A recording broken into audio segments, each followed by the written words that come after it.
enorme para la gente del equipo y la audiencia. Muchísimas gracias. Y como siempre, gracias por tu gentileza y por el tiempo. Sabemos que estás trabajando muchísimo con tus viajes también, en investigaciones distintas. Y bueno, nosotros lo veníamos charlando hace un tiempito atrás, que queríamos retomar algunos temas que por allí son foco de la prensa en el momento en el que suceden, y después es como que quedan dormidos en el tiempo y uno no termina de analizar qué es lo que pasó, o al menos se queda con ese sinsabor de saber qué es lo que realmente pasó. Y nos referimos en esto cuando hablamos, Gustavo, en mayo del año pasado de este muchacho de Hernandarias, este chico de Hernandarias, que aparentemente había sido teletransportado. ¿En qué quedó todo eso, Gabriel? Gustavo, perdón. Nosotros estamos sobre el caso permanentemente. De hecho, tenemos corresponsal de Hernandarias que tiene un contacto semanal con la familia. Hay 3 actualizaciones que hacer y ninguna de las 3 son positivas, lamentablemente, pero que explica un poco esta especie de manto de silencio que cae sobre el caso. El primer hecho es que el padre de este niño, identidades que por supuesto vamos a mantener en reserva por obvias cuestiones, está atravesando un periodo de una muy grave enfermedad desde agosto del año pasado. Dado que es una familia de muy escasos recursos y que para subsistencia dependían hasta ese momento de la actividad del padre, y bueno, a partir de entonces de gestiones que hizo la municipalidad local, imaginarán ustedes que no es el momento más prudente, hasta ver cómo evoluciona este cuadro del papá, volver a investigar sobre el caso, ¿verdad? Si una familia que está girando alrededor de una grave situación de enfermedad, digamos, sería hasta éticamente inhumano querer irrumpir con fines de investigación. Toda la familia tiene la cabeza y el corazón en otra cosa. Lo segundo, la segunda actualización tiene que ver con la justicia. Es decir, el juzgado que intervino en su momento, porque hubo un menor implicado, no ha tomado ninguna resolución en el sentido de liberar información ni a la prensa ni a los investigadores. Se mantiene el secreto de sumario. Como no somos parte directamente implicada, porque no somos familiares, obviamente, directos de este muchachito, sino que somos simplemente investigadores, no tenemos el recurso legal que nos habilitaría el acceso al expediente. Y la tercera actualización negativa también es por el lado de la justicia. No se ha hecho absolutamente nada. Es decir, si bien se había tomado una serie de prevenciones, llegó un expediente al COPNAF, aquí en Paraná, es decir, supuestamente iba a haber una injerencia que tuviera que ver con el seguimiento del niño, esto en un sentido no que tenga que ver con la naturaleza del episodio, sino para preservar al chiquito y con su contexto familiar. No se ha hecho absolutamente nada. De hecho, la única asistencia que recibe esta familia es de parte de las autoridades municipales locales y algunos particulares que colaboramos de alguna manera solidaria, haciendo una vaquita, acercando mercadería, ¿no? Como una manera de, digamos, de darles un apoyo. Es decir, lamentablemente, independientemente de este cuadro de salud del papá, y que esto por supuesto escapa a lo que cualquier ámbito pueda manejar, ¿no? Más allá del meramente de asistencia a esta persona, en los otros sentidos es un caso muy incómodo, tanto para la justicia como para las autoridades que tienen que ver con los casos donde está implicado minoridad. Y yo creo que es doblemente incómodo por el alto índice de extrañeza. El último punto al que nosotros pudimos llegar es a ver las cámaras que se encontraban inmediatamente frente al lugar donde el chico aparece, esa garita de colectivo desde donde llama a la mamá y le dice que no sabe dónde está, y al describir el lugar la familia se ubica y piden la asistencia de un vecino que con su auto van a buscarlo. Y estas cámaras, que no, eso es un comercio de venta de automóviles usados. Estas cámaras no toman directamente la garita, toman, digamos, la calle y las veredas frente al comercio, en el sentido, digamos, que viene el tránsito. Y entonces a la hora indicada se ve aparecer velozmente el automóvil donde venían los familiares a buscar al muchacho. Insisto, el muchacho no aparece porque se encuentra más a la izquierda, fuera del ángulo de la cámara, la cámara no apunta a la garita. Lo único que se ve es, en todos los minutos previos, la calle completamente desierta, muy desierta, de hecho, no pasa ni siquiera otros vehículos, y a la hora en que todo tiende a señalar que minutos antes reciben la llamada, se ve aparecer el auto a gran velocidad y que obviamente sale del cuadro cuando continúa unos 20 metros más hacia la garita. Bueno, mientras... Ese es el estatus de la situación. Por experiencia, miren chicos, uno sabe que para tener conclusiones más o menos certeras en cualquier dirección, ¿no? Sobre un episodio, a veces pasan años, y aún sin las particularidades de este episodio en particular. Es decir, por supuesto, la premura de la opinión pública, de la prensa, hace que si pasan 2 meses, 3 meses, se diga, uy, bueno, quedó en la nada. La investigación tiene como otros tiempos, ¿no? Mire, lo van a entender muy fácilmente. El hecho de volver a entrevistar a los testigos de un episodio, algo que hemos hecho muchísimas veces, 4 o 5 años después del hecho, te cambia totalmente el ángulo, porque ratifican o modifican un montón de datos que dieron en la primera historia. Claro, muchas veces esa cuestión de la reentrevista hace que, bueno, que a veces se presta confusión y a veces, bueno, hasta se aclara un poco el panorama. A veces ratifica y reafirma los conceptos previos. Nosotros llamamos a eso contraencuesta, ¿no? La encuesta a posteriori. Y a posteriori debe ser con un tiempo prudencial.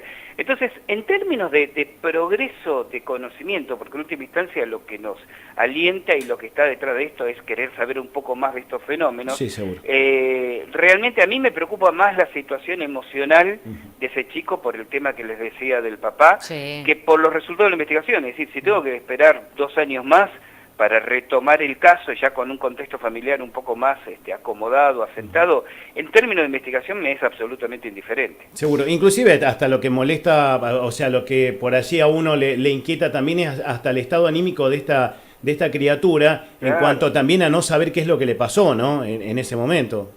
En cierto modo, yo creo que a él como a la familia, porque yo he observado, recuerden que nosotros estamos no solo en contacto con la familia, hemos entrevistado al niño en varias oportunidades.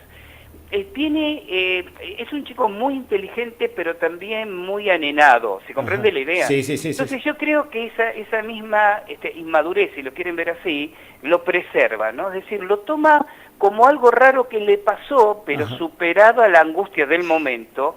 Lo verdaderamente traumático para él fue esa desorientación de estar solo, un chico que prácticamente no salía de un recorrido rutinario de su casa en la escuela y demás, estar solo en un lugar que no identificaba. Pero con el paso de los meses, lo toma, no tiene una inquietud hoy por hoy. Veremos qué pasa en la medida en que este precoz adolescente se transforme en un adulto, ¿no? Seguro. Pero hoy por hoy no manifiesta un interés en saber lo que pasó.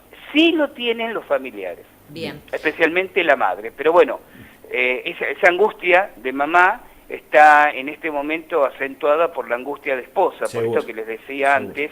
Y bueno, aparte aquí hay otro punto, es decir, es un grupo familiar que debería tener, además de una asistencia económica, que de hecho la tienen, debería tener una asistencia psicológica.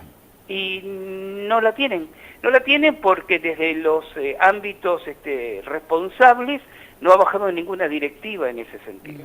Sí, a lo mejor no lo tomaron con la seriedad que merecía, ¿no? Claro, yo a eso pienso, bueno, pero si se abrió un expediente judicial, que de hecho se abrió, nosotros tenemos inclusive el número de expediente, de la fiscal interviniente y demás, debería procederse con una investigación, más allá que los profesionales designados minimicen la importancia del caso, están obligados, si se quiere por ley, a intervenir. Sí, es cierto eso. Pero ya sabemos cómo funciona no solo la justicia, sino muchas veces los recursos del erario público en este país, ¿no? Entonces, estas asistencias, hablo de la psicológica, que deberían ser inmediatas, literalmente al pie del hecho, están demoradas por burocracias que llegan 3, 4 años más tarde. Claro, sí.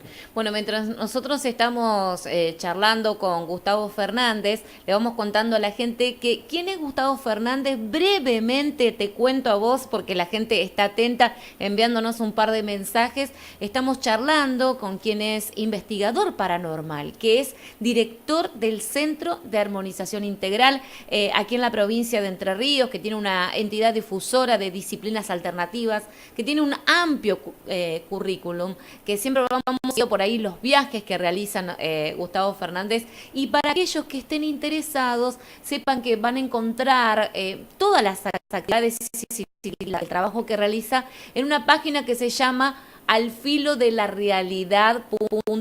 Ahí buscan la página alfilodelarealidad.com.ar y se van a encontrar con todo el material de investigación que realiza, con quien estamos en el aire en estos momentos, con Gustavo Fernández. Gustavo, vas a estar presente allí en el Congreso Brasilero de Ufología, hablando un poco de ovnis también y todo esto. Hace un ratito charlábamos con Andrea Pérez Simondini, referente a algunos avistamientos, y también poniéndonos un poco, con ella habíamos charlado en algún momento referente a estos famosos círculos de Carmen de Areco. Hace un ratito charlábamos justamente con ella y, bueno, ¿vas a estar allí en Brasil?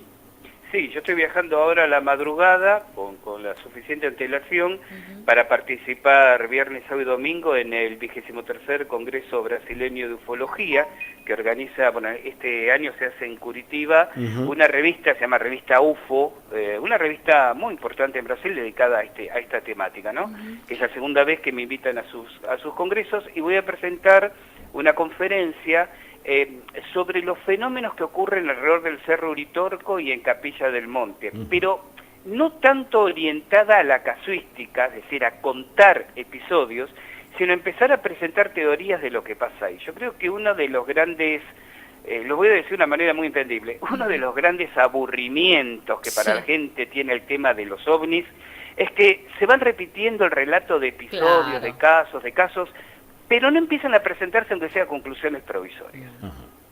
Y yo creo que este es por el lado que uno tiene que ir. Yo te lo comentaba fuera de micrófono, yo decía, si yo no he estado al tanto de algunos episodios regionales que ocurrieron, bueno, en parte porque tuve el año pasado cargadísimo de viaje. Así es, y nosotros te seguimos por las redes sociales y vemos por allí las imágenes de tus viajes, la verdad que impresionante. Sí, bueno, ustedes son testigos, chicos. O sea, realmente era medio como que difícil estar encima de lo que ocurre aquí. Pero también les tengo que reconocer que el hecho de seguir investigando casos, salvo que me aporten una mirada o una huela después de tantos años, que pueda haber un dato que no es habitual, como el caso de Hernandarias, precisamente, es algo que yo dejo a otros investigadores. Es decir, yo ya tengo mis propias convicciones, no sé si decir conclusiones sobre el fenómeno.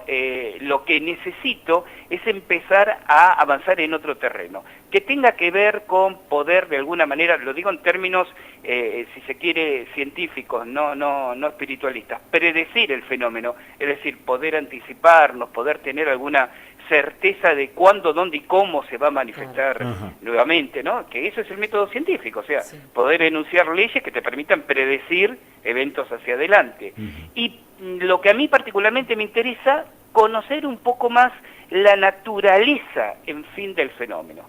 Porque investigar un caso OVNI te puede dar, digamos, cuantitativamente datos. Es decir, tenemos un nuevo caso que es absolutamente cierto, que no se puede explicar en términos naturales, pero no por eso te dicen lo que es el fenómeno. Y ese creo que es el lado, esta es mi opinión humilde y personal, por donde deberíamos ir. Es decir, ¿qué nuevas teorías podemos presentar que permita? Mire, yo les cuento muy brevemente esto, que tiene que ver con el tema que presento en el Congreso de Brasil, es decir, ¿por qué? No el Uritorco por el hecho de que se vean muchos ovnis y que mucha gente haya ido y que diga haber visto ovnis, sino porque en el lugar existen una serie de anomalías energéticas, electromagnéticas, que permiten establecer contacto visual, fotográfico, fílmico, con determinada frecuencia con estos fenómenos.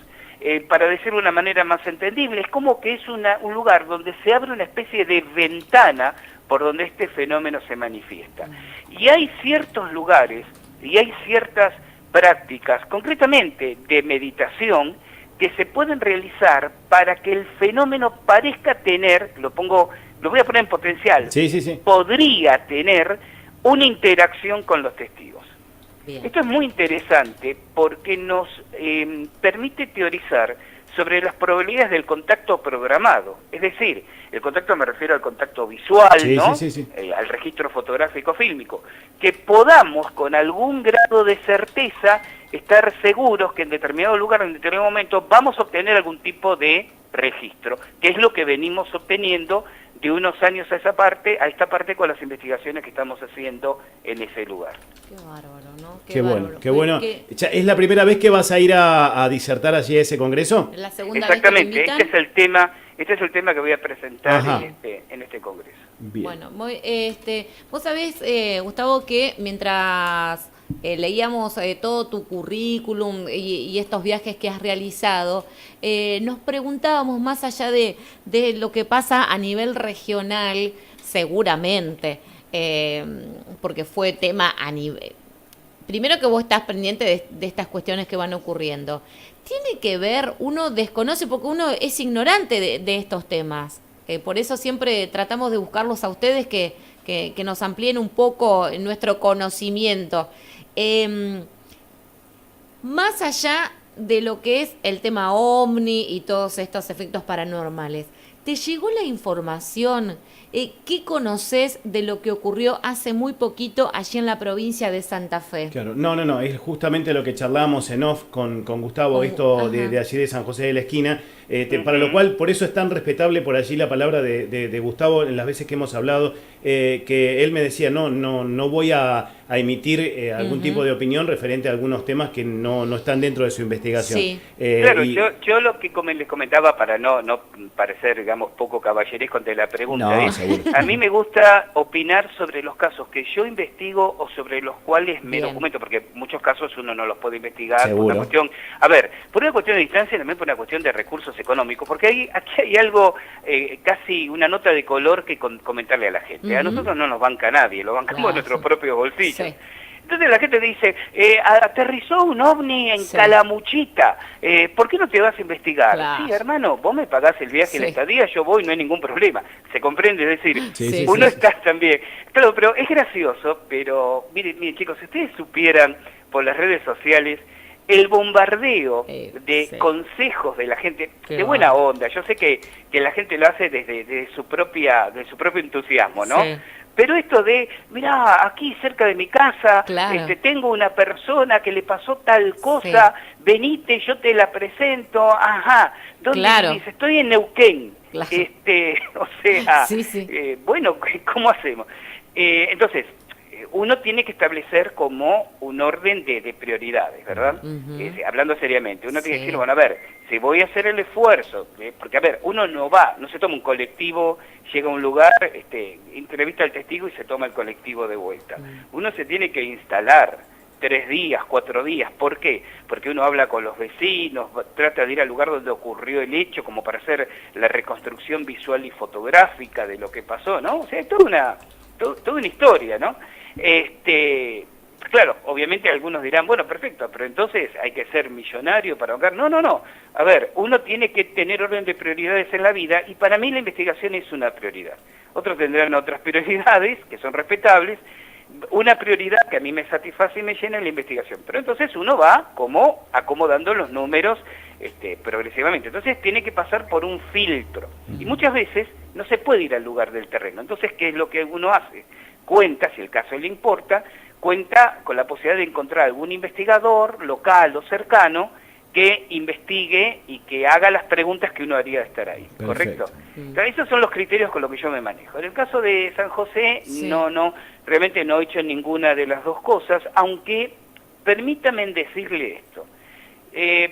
Si tuviéramos que opinar sobre la descripción que aparece en los videos que he visto del protagonista, y aclaro, esto ha tomado con pinzas porque no tengo más fuente que esa, yo diría 2 cosas.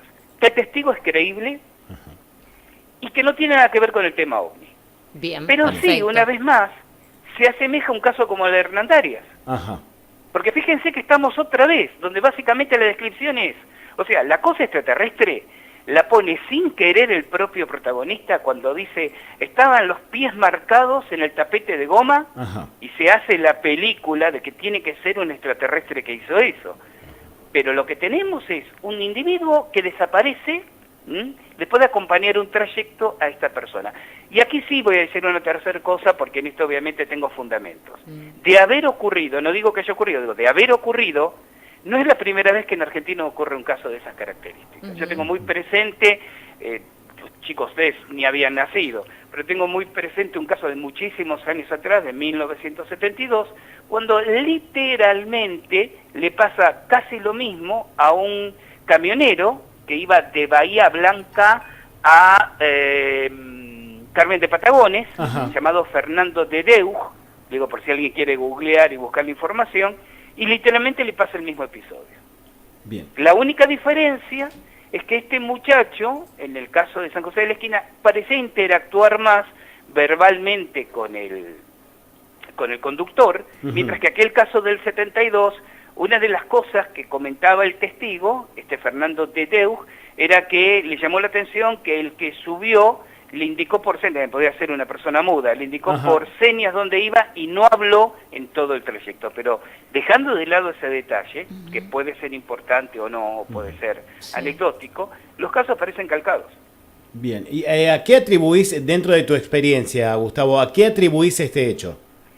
Yo, a ver, otra vez, el caso de San José de la Esquina, es más, por esto que les dije antes de que un caso para mí tiene igualmente valor si uno lo investiga un año después, así que no dejo de lado que en algún momento, en los próximos meses, digamos, ponga el foco de atención en el caso de San José de la Esquina. Pero, ¿a qué quiero llegar?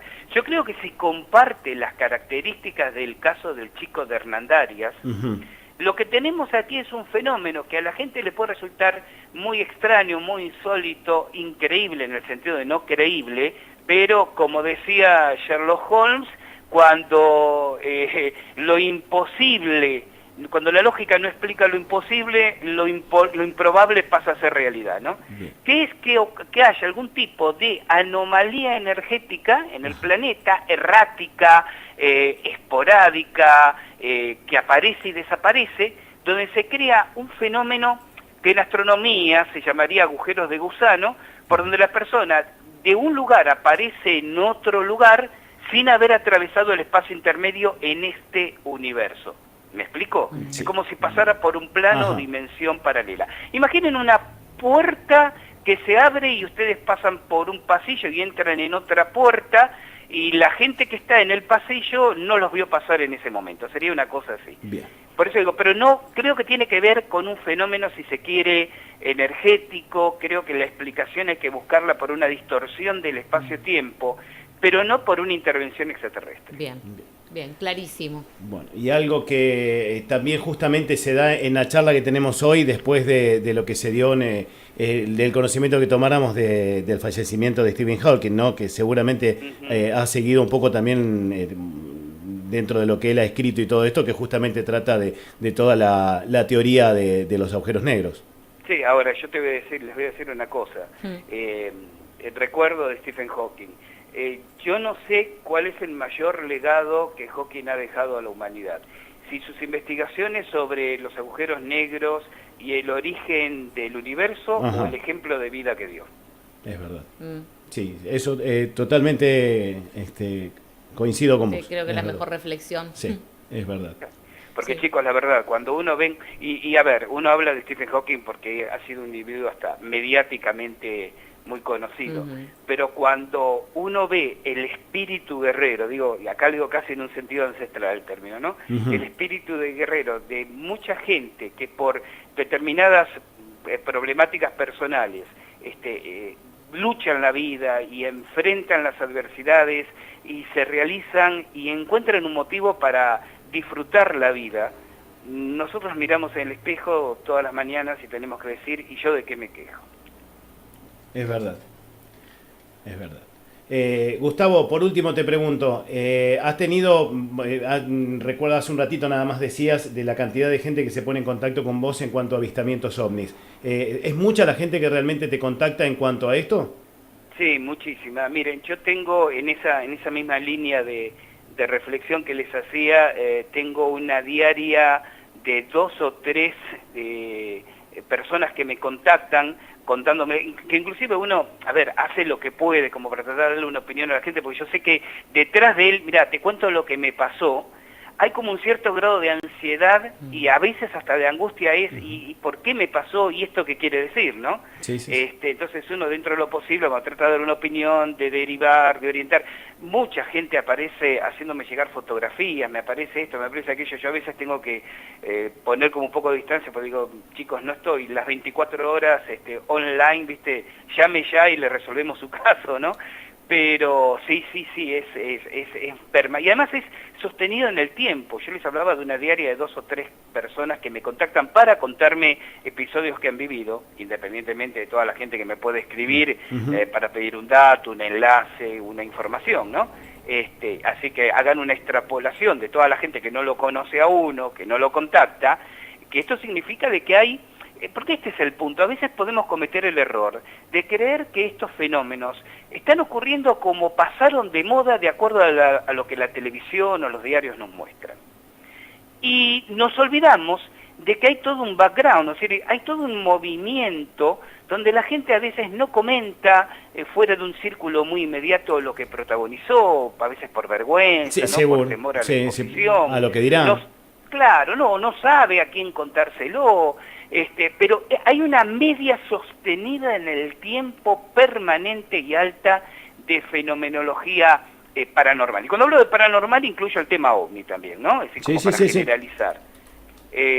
Por supuesto, tiene que ver con gente que cuenta sus observaciones extrañas, episodios de tipo parapsicológico. Miren, ustedes no saben la tasa en términos estadísticos de personas que están o han protagonizado eventos parapsicológicos en sus vidas y por ahí muy tardíamente se dan cuenta que aquello que les pasó tenía una lectura que no era simplemente la casualidad, ¿no? Porque la casualidad es como una etiqueta que ponemos a lo que no podemos explicar. Y es enorme la cantidad de gente, y vuelvo al comentario anterior, que quizás por vergüenza, por temor al ridículo, le ocurren cosas y no se anima a contarlas o tiene que esperar un momento y una persona y una circunstancia como para tratar de soltarlo. Fenómenos de tipo parapsicológicos, telepáticos, clarividentes, manifestaciones de entidades, obviamente no físicas. En realidad, las personas que protagonizan estos fenómenos no es un número menor en el total, que hasta se podría explicar en términos, si lo quieren, psiquiátricos, diríamos así. Es una enorme mayoría. Qué bárbaro. Qué bárbaro. Gustavo, siempre es un placer hablar contigo y bueno, tener un poco, ir adentrándonos en tu conocimiento y en las cosas que estás investigando y en lo que estás haciendo, y por allí, bueno, nosotros también desandar un poco el camino de la información de lo que vamos recibiendo humildemente por allí, lo que va llegando desde las redes, lo que va llegando desde otros medios, y poder tratar de dilucidar algunas de esas cosas mediante las investigaciones, obviamente, de ustedes. Desde ya es un placer, como siempre, tenerte en contacto y poder consultarte sobre algunos temas. Chicos, el agradecido soy yo, y de verdad lo digo de corazón, por la calidez y la seriedad y el espacio que ustedes dan a este tema. Es decir, generalmente estos temas son apenas una nota de color de 20 segundos, ¿no? Como para distraer la atención, y entonces que ustedes le den esta respetabilidad en su espacio es algo que en lo particular a mí me honra, así que les agradezco muchísimo yo a ustedes. Gracias por tu tiempo, Gustavo. Te mandamos un palabra. Y buen viaje por Brasil. Gracias, corazón. Abrazo enorme, chicos, para ustedes y mis respetos a la audiencia. Gracias, buen día, hasta luego. Bueno. Ahí en comunicación, Gustavo Fernández, charlamos. Esta es la segunda oportunidad en la que hablamos con él. Siempre es muy gentil en cuanto al aporte. Es director de Al Filo de la Realidad y del Centro de Armonización Integral, investigador paranormal, consejero de la Casa del Cóndor y escritor. Visiten la web de Al Filo de la Realidad, está muy bueno para toda la gente que le interesa un poco esta cuestión espiritual, porque habla mucho y está muy involucrado con el tema de la Ayurveda. Y aparte de todo esto, son personas, mirá, hoy tuvimos la palabra de dos especialistas y dos estudiosos de la materia, ¿no? Desde dos puntos de vista totalmente distintos. Exactamente. Desde una, Andrea Pérez Simondini con su madre, que recorren la República Argentina, no importa dónde, no importa, o sea, van. Tienen otro un tema, tipo de investigación. Claro, tienen un tema, alguien dijo, mira, tengo tal cosa, van hasta el lugar. Y un Gustavo Fernández que es más en solitario. Claro, más Gustavo Fernando trabaja más en solitario. Más catedrático, más de estar viajando y estudiando. Y bueno, son dos puntos de vista absolutamente distintos en cuanto uno del otro, que trabajan en pos de poder enriquecer todo este tipo de información que uno, la verdad, que está tan lejos de todo esto y está pendiente de esta cuestión de saber qué es lo que pasa. Bueno, ahí estuvimos hoy te dijimos que el miércoles lo íbamos a dedicar a este tipo de información y de notas, como para